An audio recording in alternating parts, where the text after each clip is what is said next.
Hello and welcome into this week's edition of the Rookie Stripes podcast here on Racing News Now. I'm Garth, Allan. That is the one and only Mr. Tyler Guthrie. How's it going today, man? What's up, Garth? Just another weekend of racing. This time the first road course of the year at Circuit of the Americas. All three series put on a pretty good show, although the Cup Series tried to destroy every car in the field. But nevertheless, good weekend of racing for the NASCAR. Yeah, surprisingly good race for COTA. I think, honestly, the first good Cup race at COTA. I was beginning to think COTA just didn't work for stock cars, but this actually was a pretty good race. I think it might have had something to do with no stage break cautions. I think NASCAR may need to look into that for non-road courses going forward. But either way, yeah, good race. I was really hoping it was going to come down to a fuel mileage race until phantom debris cautions reared their ugly head again. And that's apparently a thing now that stage breaks are gone. Yay, NASCAR. No, I agree. I thought the no stage breaks is a really good idea, and they kept in the stage points, which put in a little bit more strategy without the unnecessary yellow flag in the middle of the race, which I like that. I know in the Xfinity series I talked about it a little bit. Some cars pitted, so that way they could get track position. Some cars stayed out, so that way they could get the stage points. I thought it was a really good idea. I thought it worked out really well. No, I thought it was fantastic. It's a good mix of old NASCAR and new NASCAR. You've still got your stages. You still got your stage points. You've still got the people that if they want the stage points, they can stay out for that. Or if you don't necessarily feel like you need them, you can pit earlier and have a little bit of strategy. But there's no unnecessary caution to break the race up artificially when you can still have the strategy organically without the caution. Makes things more exciting. And until we had our phantom debris caution at the end, we were going to have a fuel mileage race. And I don't even know the last time we had a fuel mileage race because stage breaks have put the poo-poo on that for a long time. I was so excited to have a fuel mileage race, and then it didn't happen. And then we had overtime after overtime after overtime after overtime. It felt like we were at Daytona. How many overtimes do we have? Like 4? I don't know. I can look it up, but I don't know the exact number. Regardless, I felt like it got pretty embarrassing. It's like you can't finish 2 more laps around the track without wrecking the crap out of everybody. And I think having Gunther Steiner in the booth didn't really help because I think he like visibly was like, what the hell? Right. So, yeah, I don't know. I don't understand why the Cup drivers can't just finish the last couple laps of a race ever. It's always a big deal. But no, I agree. I like not having stage breaks. Hopefully they can put that into the ovals at some point, and then we can get green flag pit stops back because personally, I quite enjoy having green flag pit cycle. Mm-hmm. Same. Yeah. Back to the point about Gunther.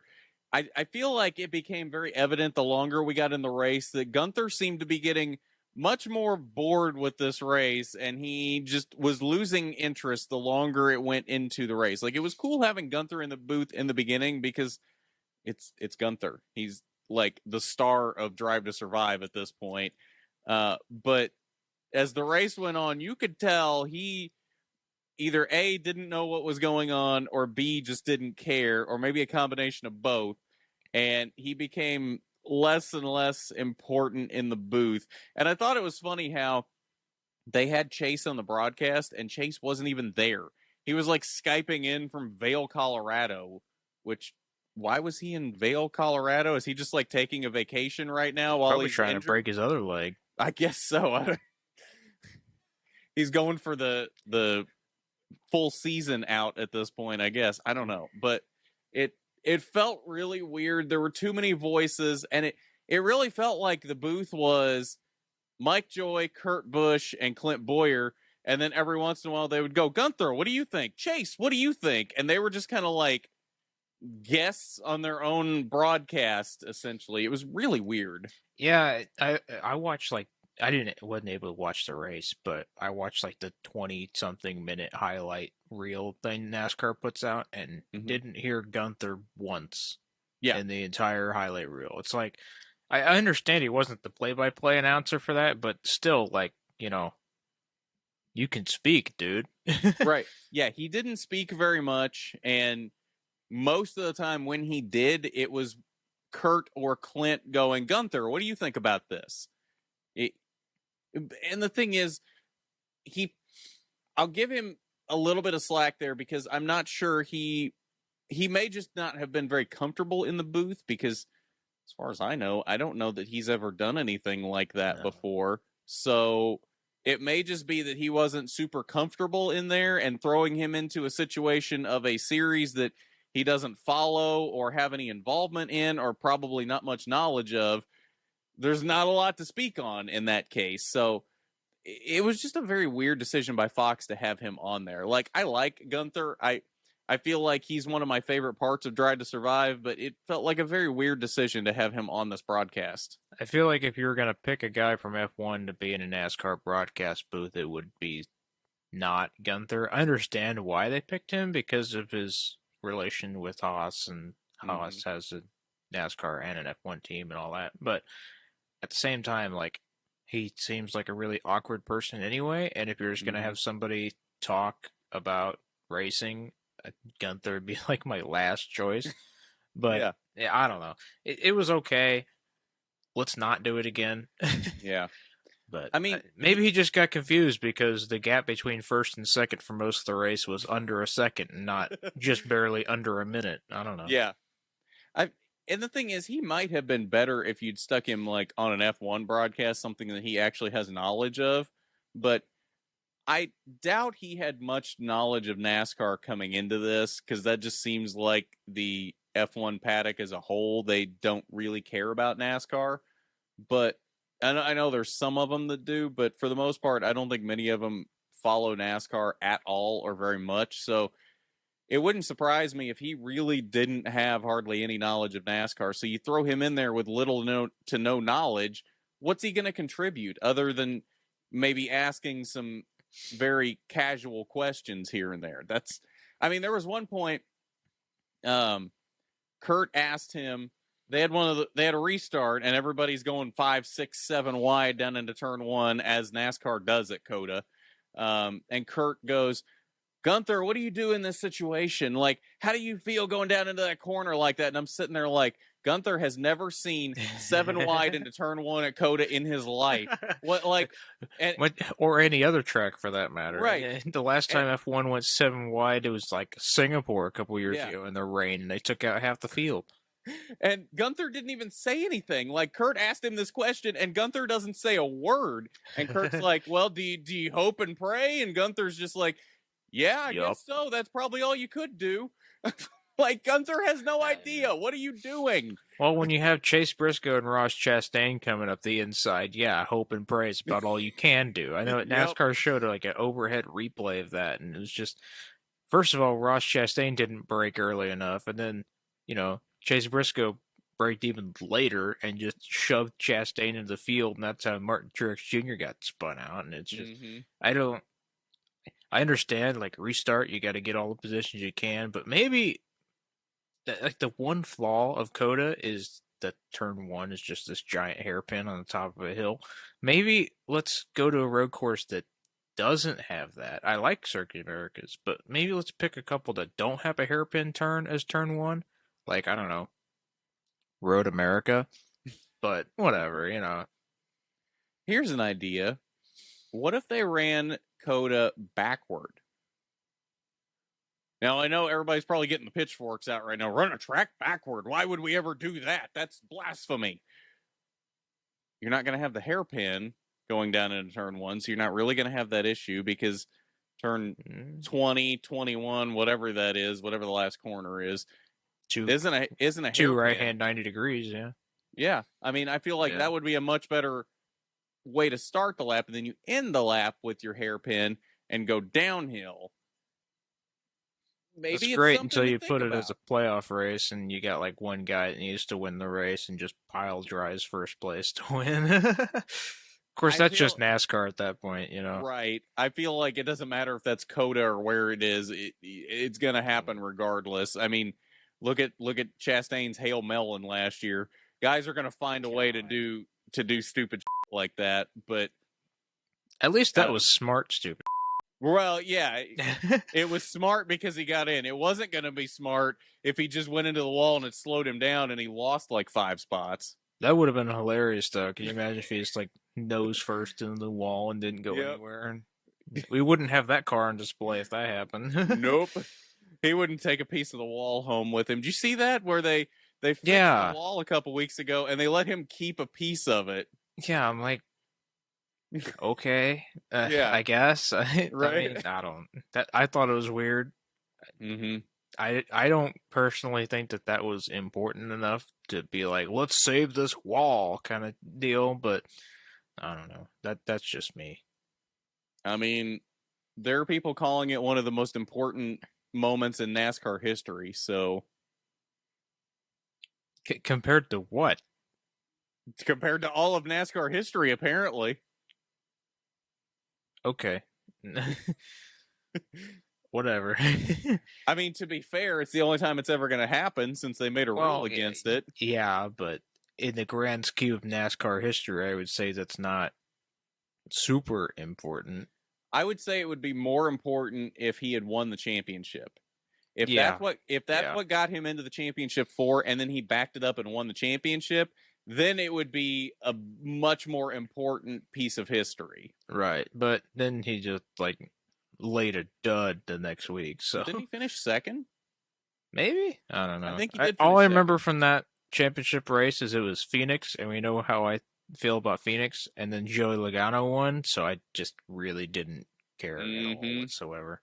Yeah.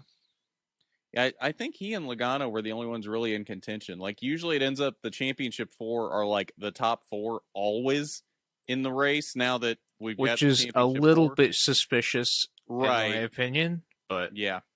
I mean, a couple years ago, I think it was the year Chase Elliott won championship. Like, the top 4 were the championship 4 of the whole race, and one of them had a bad pit stop. It restarted like 20-something, and then 3 laps later, they're in 4th again. What? It doesn't make any sense. NASCAR and their manufactured drama. And I'm not making a conspiracy theory here. I think Tyler might be, but I'm not. It is already a conspiracy. I'm not making this up as a conspiracy theory. Easy for you to say. Hey, it's already been out there. I didn't even think about it until I read about it. But yeah, you know, Doc is over here literally trying to disconnect the mic with his tail. He's like, Doc. No more podcast for you, just Doc. Always Doc. Doc is the only thing you need in your life. Yeah. Yeah. Or at least that's what he thinks. Wild race, though. I mean, it was a pretty good race, I thought, until like the last 10 laps. Yeah, then it became NASCAR. Yeah, it was a race, and then it was a NASCAR race. Yeah. Like, it felt like at one, I don't remember which NASCAR heat it was. It was either Heat 3 or Heat 4. I was playing, it was like a 2-lap race. It was supposed to be like a 2-lap race at Road America because Road America is so long, and I think I had it set on like 7% or something. I see where this is going. Could not stop wrecking. I think overtime number 17. Oh, no, it ended up being overtime number like 100. I'm pretty sure it ended up over 200 laps before I finally finished that race. Oh, my God. And it was supposed to be a 2-lap race. Yeah, sounds like NASCAR. Yeah. I wish they'd put back like the limited number of overtimes or something. I don't know. I think they need to do that for super speedways and road courses. 1 attempt, that's all you get. No, okay. So here's what you do for road courses. You do a 1-lap finish, not a green-white checkered, a green and white checkered. 1-lap finish. If they pile them up into turn 1, whatever, they can get back to the line and slow down after that. The problem with road courses is like yellow flags take so long. Because I mean, you're going around lap at like, I don't know. It's over 2 minutes. I know that. But if you got a cleanup and they're not quite done when you reach start finish line. Well, it's almost 2 minutes at speed at COTA. Yeah, it's like I think it's like a minute and a half. 3 or 4 minutes maybe under caution, but it's like it takes so long. And I remember they had a wreck at the beginning of the race. I forget if it was the Cup race or one of the other two, but they had a wreck at the beginning of the race, and they didn't restart the race for like another 15 minutes or something. It was probably the Xfinity race. The Xfinity race had a lot of issues with very long cautions for no reason. Which is not a unique NASCAR problem. IndyCar needs to get a hold of that problem too, because, I don't know, they had like the Indy 500 yellow flagged for like half an hour one time. It was just miserable. ARCA is notorious for that, dragging out cautions for many, many laps longer than they should be. But speaking of ARCA, apparently there was an ARCA race this weekend. Yeah, Tyler completely forgot there was an ARCA race. And if you also forgot there was an ARCA race, or you're not willing to spend $159 a year for Flow Racing to just watch ARCA East and West, you honestly didn't miss all that much. I mean, there was William Sawalich led every lap, which I wasn't surprised by. It's the freaking JGR 18 car in ARCA. In the East Series, there is just no car that compares to it. It really doesn't matter. You could put me or Tyler in that car, and we would probably lead every lap and win the race. That's how much better that 18 car is than everyone else in the East Series. And they're pretty far ahead of everybody else in main ARCA too. They just don't win everything because everybody's a little closer. But East Series, it's not even close. So I was, though, impressed by Jake Finch and Luke Fenhouse, who both were super fast in that race. And Luke Fenhouse actually almost tracked down William Sawalich at the end of the race, almost made it a decent race at the finish, but kind of stalled out about, I think it was like a half second back, and never really could get any closer than that. So, dirty air, gotta love that. Which is amazing that that's even a thing on short tracks, but ARCA has somehow managed to do that. But if you take William Sawalich out of the race, it wasn't a terrible race, even though there was only 13 cars in the race, which is about what we've come to expect from East races anymore. I'm just amazed that the East Series even still exists at this point. I don't know why ARCA still seems to have it on life support at this point. I've had that rant before and have gotten a lot of backlash for that. But, I've gotten a lot of backlash for a lot of things ARCA related that I've said. But the thing about you just hate ARCA, don't you? Oh, I just hate it so much. Why would I even ever cover ARCA? Because I don't think it's the perfect series that it is. You hate it so much that we're one of the few people that cover it. Right. And that's what I don't understand. And that's what I think a lot of folks that get on me about things like that don't understand is, like, I could just not cover ARCA if I didn't like it. Like, I don't have anybody to answer to with RNN. If I didn't love ARCA, I just wouldn't cover it. But I choose to cover ARCA because I really do love the series, and I'm not going to sugarcoat over problems that it has because I want it to be the best that it can be.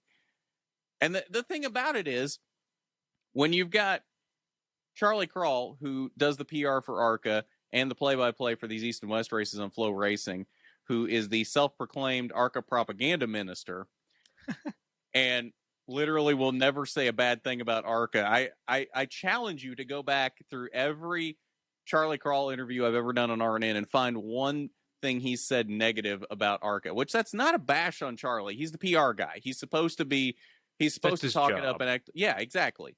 I don't fault him for that. But there was one point, I think it was right after the race finished on Saturday night, where I guess they'd forgotten to mute his mic. And I think he must be talking to his producer or somebody. And he goes, I've been watching for sweet moves, and I have not seen literally one sweet move all night, talking about the Reese's sweet move of the race vote that was supposed to be the next morning. So when even Charlie is sitting here going, I didn't see any good moments in this race at all, that's a problem. And I get it, and I've said this in the past, they can't all be bangers. Every race can't be a good race, because if every race is a good race, that just raises the level of what a good race is until it's unattainable. You get bored with all the good races because God, I wish NASCAR would take that. I know, right? Into consideration. Right.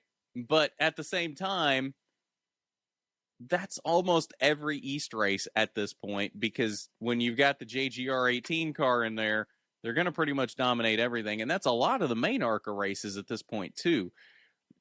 ARCA really needs to find a way to get more parity in that series. And I don't know if that's maybe a cost cap to maybe slow down the 18 car.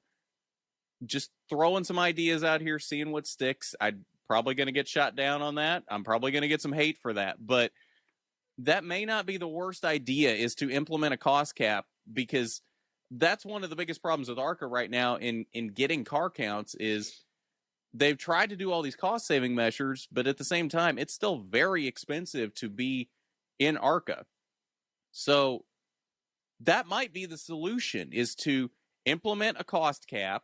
JGR probably wouldn't like it because they couldn't spend 4 times what everybody else does on that car in that case, but that would, I would hope, level the playing field and make things a little more exciting.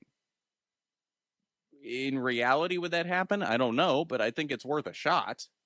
Yeah, I see what you're saying, but yeah, I don't really know how to make ARCA more competitive, but you know, it's got to be better than that. I think you don't really need more than 13 cars for races like that. Maybe 20.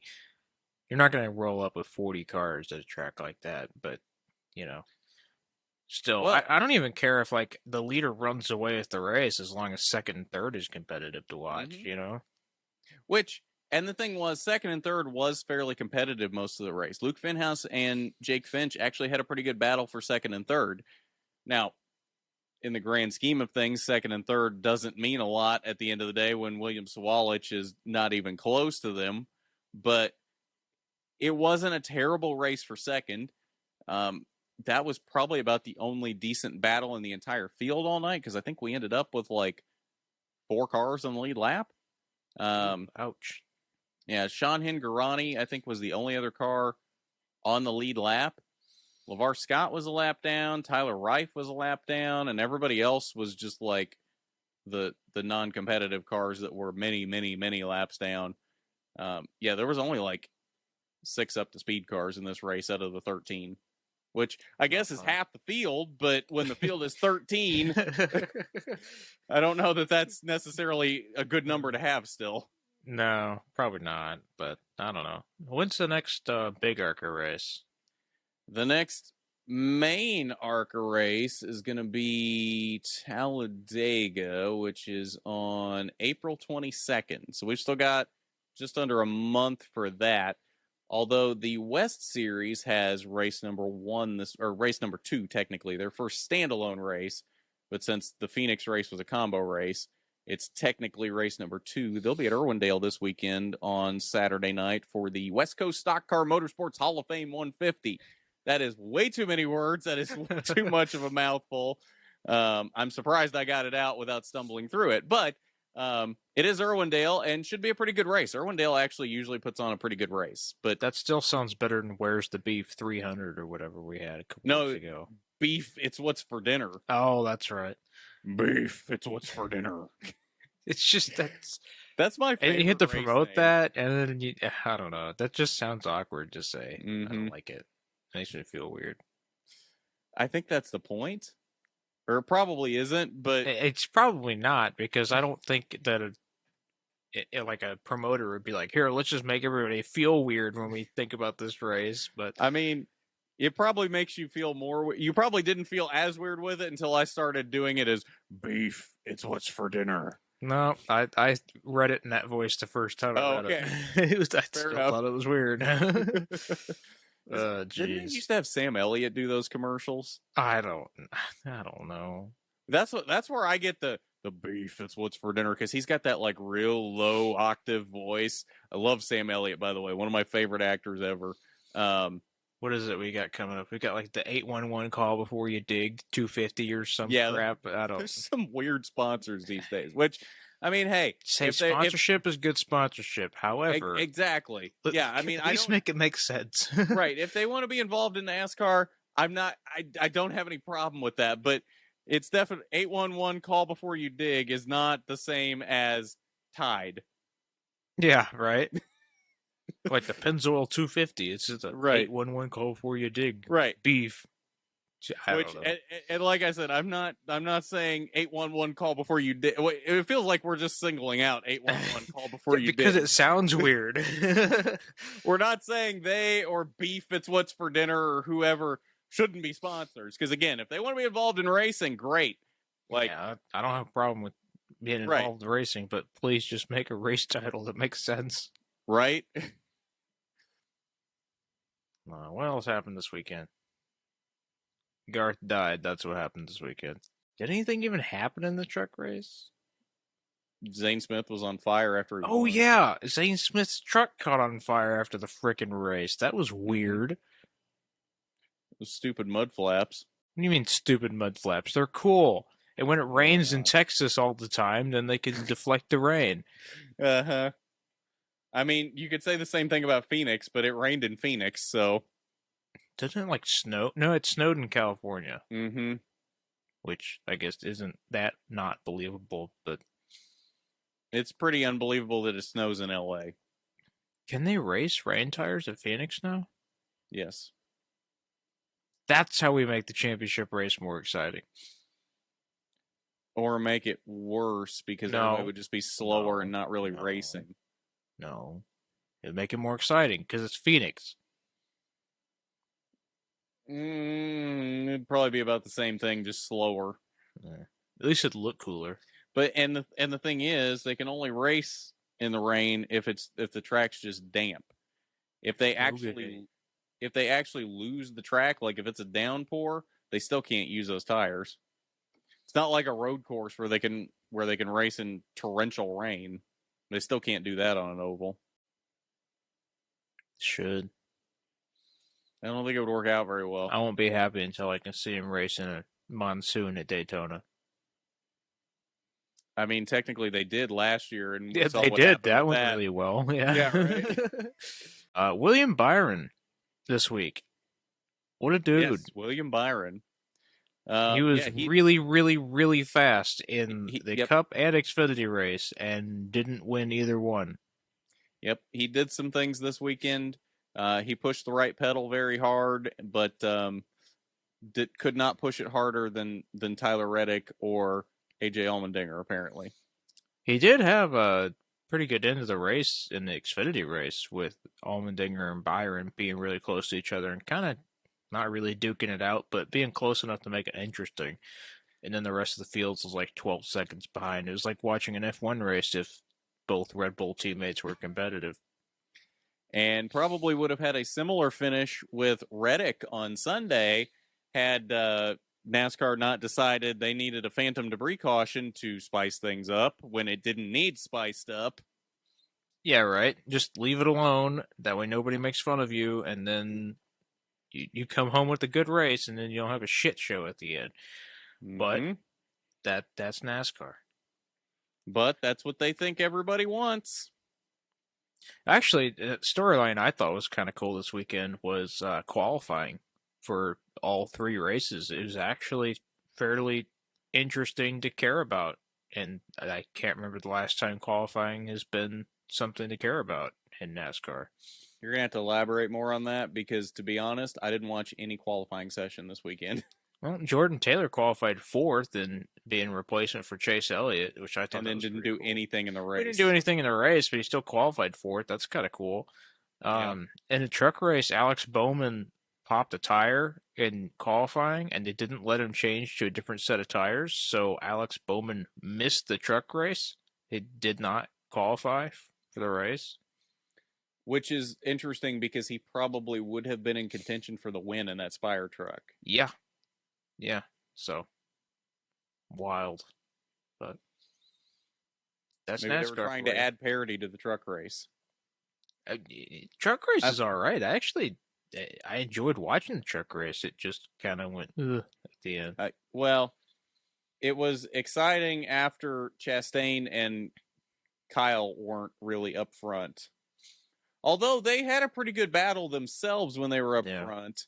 But then once Chastain fell back, it was mostly Kyle, and then it became not Kyle at the end. Zane Smith, yeah. The 38 truck has won every truck race at COTA now. Oh, you're right. Yeah, I forgot Todd Gilliland won the first one. Yeah. That's wild. Yeah. There's one for your stats book. Yeah, look at Tyler pulling out the stats that I didn't even remember. I am the Mike Joy of this podcast right now. Yeah, let's not go that far. Let's not go that far. What else has happened in the racing world? IndyCar is never going to get a video game again, ever, because they decided to go with motorsport games after looking at NASCAR video games and said, yep, that's who we want to represent our brand. Yeah, I don't understand the thought process there, because it's been very clear for a while that motorsport games is just a scam. And well, their NASCAR games aren't even good. The one NASCAR game they made? Which one was that? Ignition? Yeah. It's completely unplayable.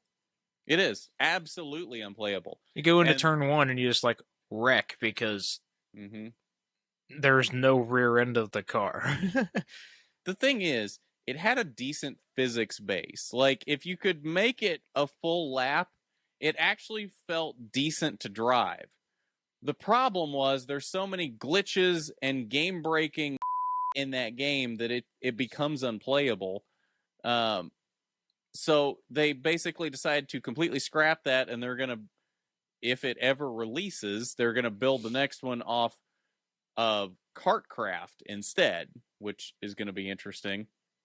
But I wish IndyCar would just stick with iRacing.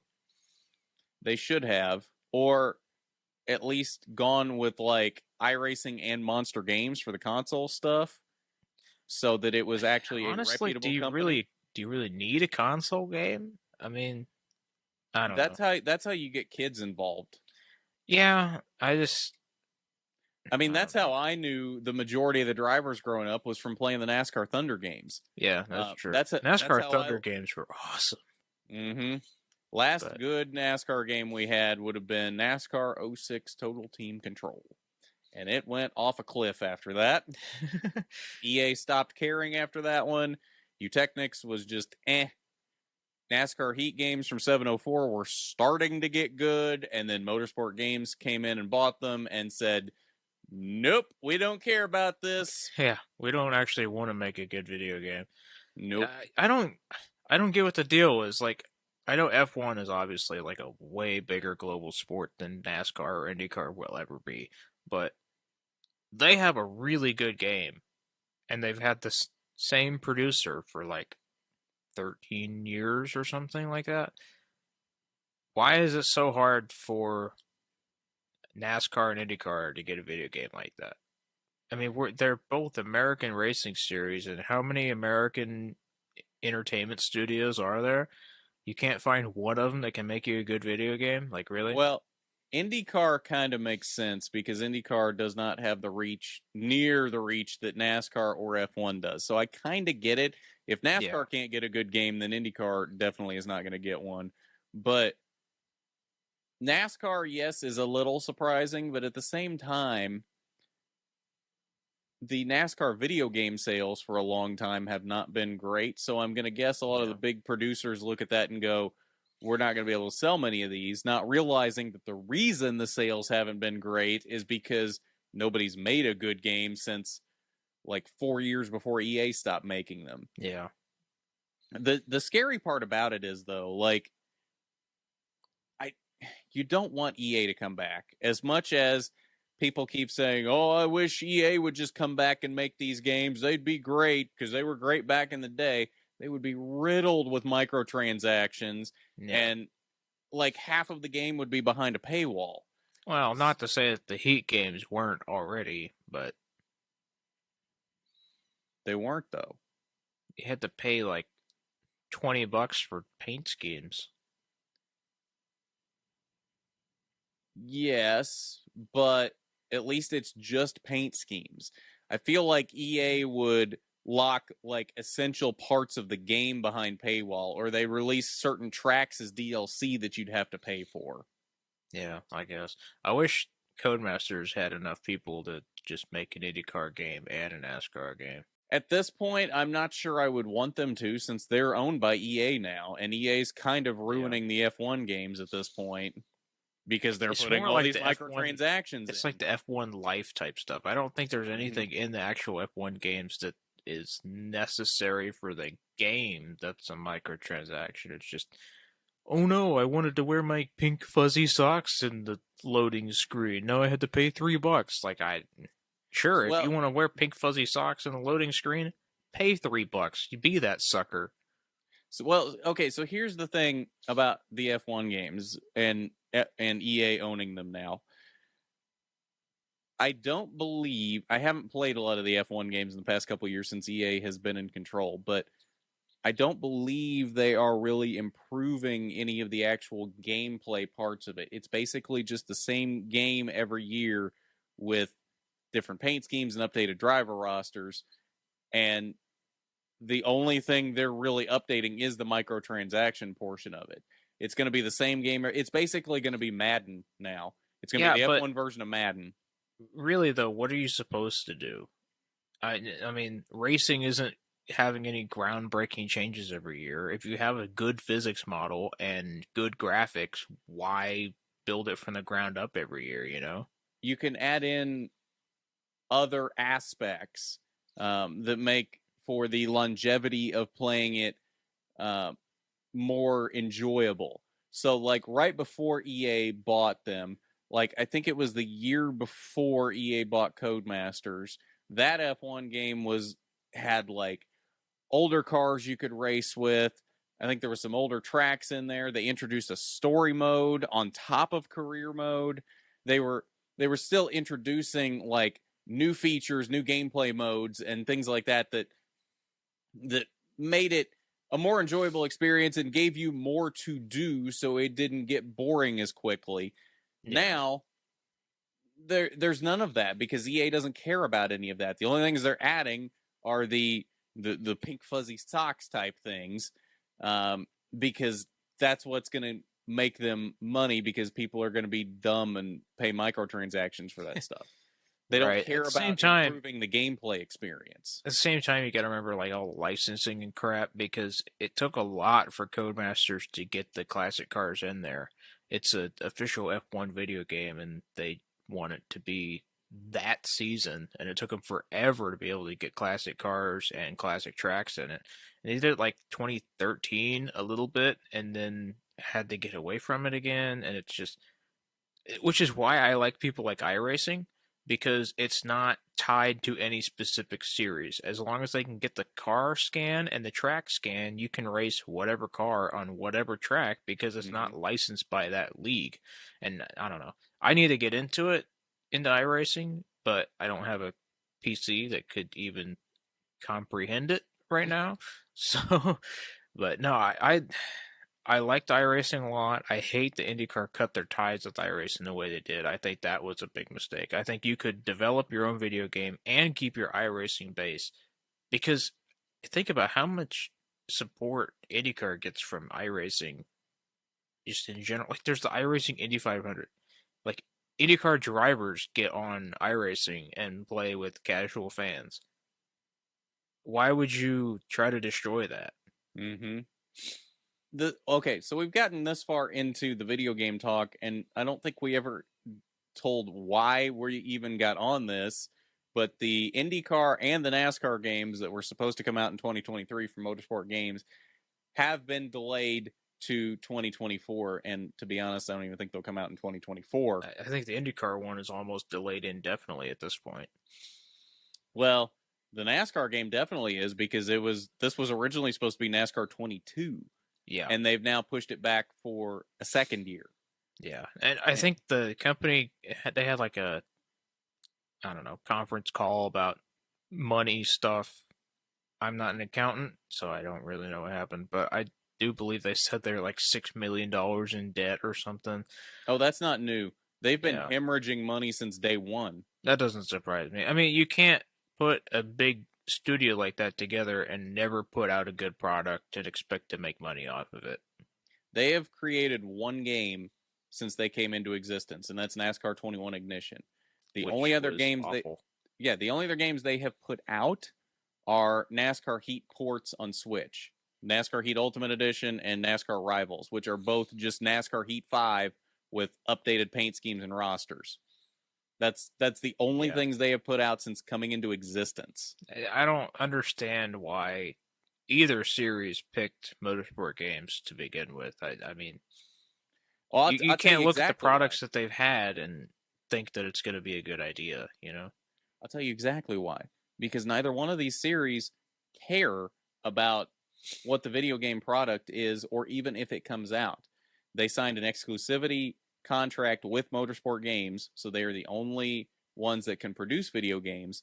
So as long as they get their paycheck every year for those exclusivity rights, they don't care what happens. They don't care if it's actually released. They don't care if it's actually good.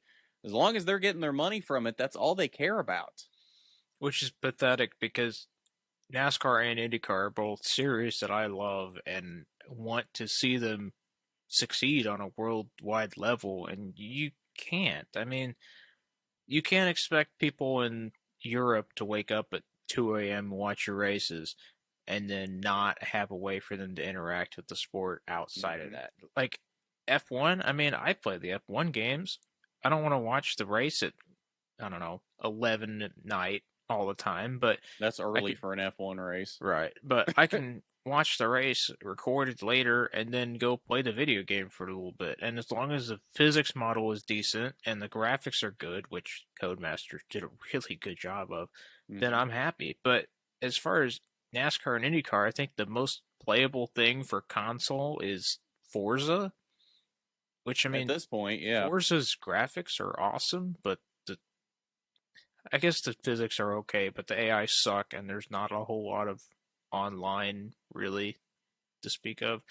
I don't know. It's just disappointing. I don't know why we can't have an F1 style video game for NASCAR and IndyCar, but it is what it is at this point. I am not holding my breath for either one. I think the last good IndyCar video game was like 2006 or something. Maybe earlier. Yeah, I think you're right. I think it was 2005. I still have it for the original Xbox, which since then we've had the 360, the One, and the 1S, and we're about to have another console, I think, which is pathetic. You can have 4 different consoles and not have a single video game to speak of in that time. Yeah. No, it's been pretty pathetic, the state of NASCAR and IndyCar video games for a while, but when I think, like, other than just the Indy 500, IndyCar as a whole has not been promoted very well since Penske took over. I know Penske loves the series, loves the Indy 500, but he spent so much time focusing on just the 500 that the rest of the series doesn't exist. And I think we're going back into the time period of IndyCar where normal people don't even know that IndyCar does other races other than Indy 500, which is sad because it's the most competitive racing series in the world, I think. And it's probably the most fun to watch on a consistent basis, but you only have one race anybody cares about. Okay, case in point for that. So someone that we work with, you're going to know who I'm talking about when I get a little further into this, was sitting in the office with me yesterday watching the race, and he starts asking me, he's like, so are any of the big names still in NASCAR? And I'm like, well, who do you consider big names? And he goes, well, Unser, Earnhardt, Petty. And I'm like, well, first off, Unser was not NASCAR. That was IndyCar. Yeah. So, and I mean, that's kind of the point, is nobody even realizes IndyCar is something different. Yeah. They all just assume, well, Indy 500's NASCAR because NASCAR is American racing. Yeah. That's what the general public sees, yeah. I don't know. I've never had more fun at any other race than IndyCar races. But I don't know. I don't even know how to fix it because IndyCar is just so volatile to any sort of promotion. And then you go off and kill the iRacing base. And I thought iRacing was fun and crap. Because you get people like Connor Daly and, I don't know, Callum Ilott, a whole bunch of other guys that, like, iRacing is basically just a sim at this point. If they don't have time to go into the sim at work, they can just hop on iRacing and it's sort of similar. And you can play with actual drivers. I mean, you're never gonna go into an online F1 lobby and see, oh, there's Max Verstappen. I'm racing against Verstappen at Bahrain. I mean, but you could Okay. I see your point, but I have seen instances of Max Verstappen actually being on iRacing. I've seen instances of that is Max Verstappen, though. of him racing NASCAR on iRacing. That's just kind of Max Verstappen, though. Like the Yeah. other 19 drivers on the grid, you're probably not going to get that from. But IndyCar, like you had that on a consistent basis. I don't know. And during when COVID happened, and they had like the online 24 hours Le Mans, and they had like, I don't know, Fernando Alonso and a whole bunch of other random like big name drivers, and then Jimmy Broadbent. I love Jimmy Broadbent, but then he's just like a bunch of random people just in the lobby too. I don't know. I think it's an awesome community, just place to have fun, and I don't understand why iRacing gets so much hate, even though I can't play it yet. But the thing with iRacing is it's fun, but I don't think it's as much of a sim as it gets touted to be. I've heard from a lot of drivers, and this is probably both car and track dependent, depending on what car you're in and what track you're at, but it's not as much of a sim as it gets credit for. Like, it's not as realistic as they want you to believe. Like, yeah, but some of that has to be a budget factor. Not everybody can go buy a 3D, like, I don't know, giant simulator. It's got to be a game to some level.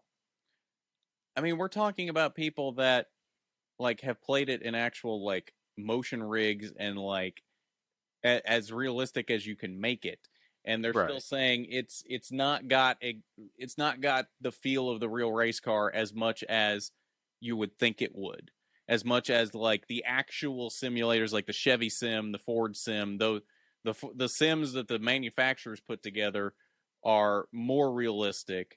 Well, I would hope so. It's got to be a completely different level, in my opinion. You got to have the people that just, I don't know, stick a steering wheel and pedals to their computer desk, but also have people that want to have sim setups, and you have to have it all compatible together. I don't think you can ever have like legitimate sim level of play in it. I mean, it's a game.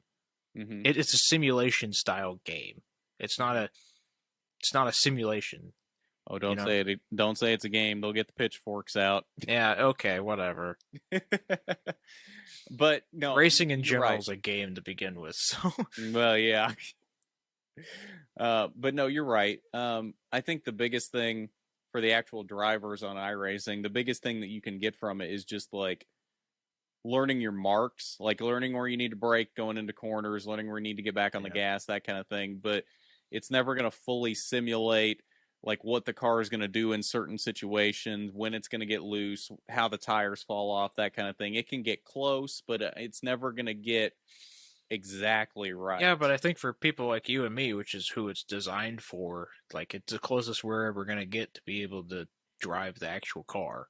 I mean, you're never going to see me hopping in the Chevy simulator to go drive Indianapolis road course. I mean, I might be able to play iRacing, but I'm not going to hop in the simulator, get a car on the track. So I think that's more what it's geared towards. But I need to get the iRacing streams started back up, because I think the last one I did was probably a year ago at this point. But like, I had actual streams. We called them iRacing Tuesdays, and most of the time I would actually get like an actual driver on as a guest, and we would race against them. Well, I went to try to book something at K1 Speed and Fisher's the other day, and I was just like glancing at their fastest laps of whatever. And like Callum Ilott put in a lap like last week there. It was like the record lap for the week or something. Nice. And it's just, that's what one of my favorite things about the IndyCar community. I know other sports do it as well, but IndyCar is by far the most fan friendly, I think. I think it's because a lot of them don't have like the star power that NASCAR drivers do, or F1 drivers. So like most of the IndyCar drivers, even like the bigger names, can walk down the street and most people won't recognize them. Yeah, I see your point. But at the same time, it's really cool to be a hardcore fan and be walking around Indianapolis in the month of May and be like, oh, there's Scott Dixon and Tony Kanaan eating breakfast at McDonald's. Okay. Yeah, right. But I don't know.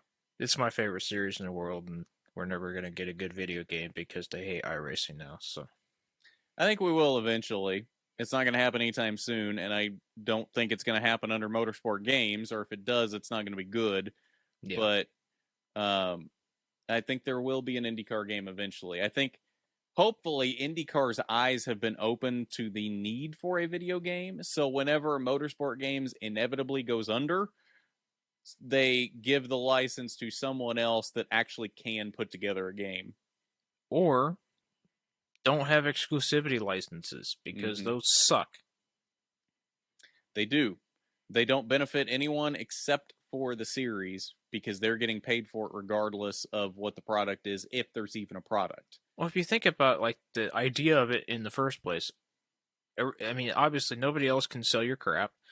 No, nobody else can have your branding on it, which gives you a very narrow window to promote it. And then you get like Motorsport Games in there, and they suck. And then you have this really crappy company trying to promote your series, and that's the only people that can promote it. So that's the only content anybody's ever going to see about it, and they just assume your series sucks because the game sucks. Well, and it's not even just with video games. They've got exclusivity with practically everything now. I mean, Lionel's the only one that can make NASCAR diecasts, which is a whole nother problem in itself. Greenlight's the only people that can produce IndyCar. Yep. So exclusivity is just a problem across the board because in Lionel's case, it's made the diecasts much, much worse over the years because when you have no competition, you can do exactly what they've done. They can raise prices, lower quality, and nobody can do anything about it because they're the only ones you can buy diecasts from. If you want NASCAR diecasts, you've got to buy the crap that Lionel puts out. We better chill out before we start sounding like economics majors. Gonna go into why, like the big rant about this is why capitalism's better, kind of. Oh, that's a different podcast. Yeah, we'll start an economics advice podcast later. Yeah, right. Well, do we really have anything else to add about the races this weekend? I think that's about it. I don't know that we really even talked about the Xfinity race, but there wasn't much to talk about with it. Other than AJ and Byron being really good, and I don't know, just a bunch of random mechanical failures. But hope y'all have a good weekend. Enjoy the races from where all are we at? Oh wait, we have to make predictions too. Don't we? We can't wrap up yet. You still need to do predictions. We're at Richmond for Cup race or Cup season. Cup series. Start with trucks. Trucks are at Texas this weekend. Yay! So is IndyCar. Yay! Yeah. So we'll start with trucks. Trucks are at 4:30 on Saturday from Texas. Who you got for the truck race, Tyler? I'm going to pick Zane Smith. I think he's going to build off of his momentum from this past weekend. I know I say that every freaking time, but I do think he actually has a fairly good chance of winning this race this weekend. You seem to have a habit of just picking whoever won the last race. Well, when you haven't watched the Truck Series or the Xfinity Series at all for like the past 20 years, then yeah, tends to be that way. Fair enough. I'm going to go with Ty Majeski. He's been really good on mile and a halves recently, and I just got a good feeling about him this weekend. I think he picks up his first win of the season. So he did pretty well at COTA, too. Yes, he did, and was on a very interesting pit strategy, too. So it was interesting that he was able to make that work. But yes, Zane Smith, Ty Majeski for Texas. Then we'll stick with Texas and go with IndyCar. Tyler, when is that race at Texas? Boy, I believe you're the IndyCar expert here. I believe that's a noon race because that sounds like an IndyCar thing to do. I know it's not a night race. I think it's noon on Sunday, and then the trucks are after. But I could very easily be wrong. The trucks are Saturday afternoon. Oh, Saturday? I believe it's noon. I literally just said that. I believe IndyCar's noon on Sunday. Well, here, I'll look it up since Mr. IndyCar expert doesn't want to. Well, Texas sucks. Noon on Sunday. Texas sucks, so I don't have a reason to care. Okay, fair enough. But you are correct. It is noon on Sunday. Who you got for it? Oh, shoot.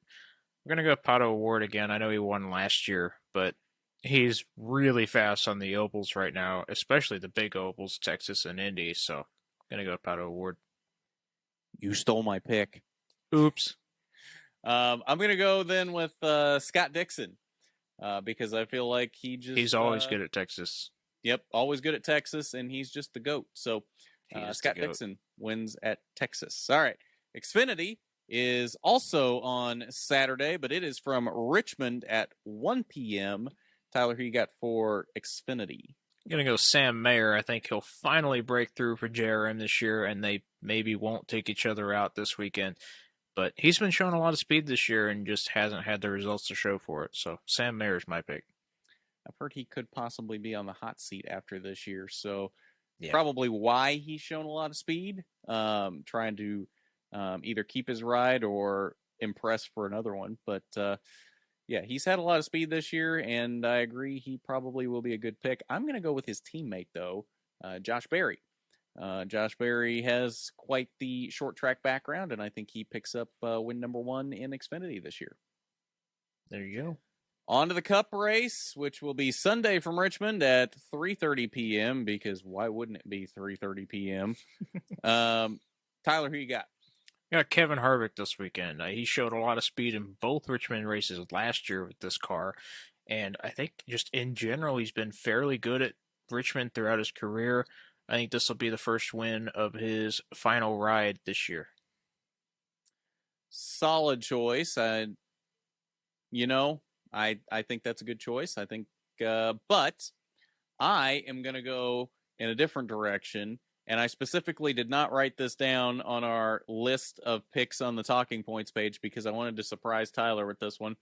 I am going with Martin Truex Jr., who... That was going to be my second choice, actually. Was it? Yeah. It was a toss-up between Kevin Harvick, Denny Hamlin, and Martin Truex Jr. Truex has been very good at Richmond in recent years, winning multiple races at Richmond, and I think he picks up his first win since 2021. Yeah. I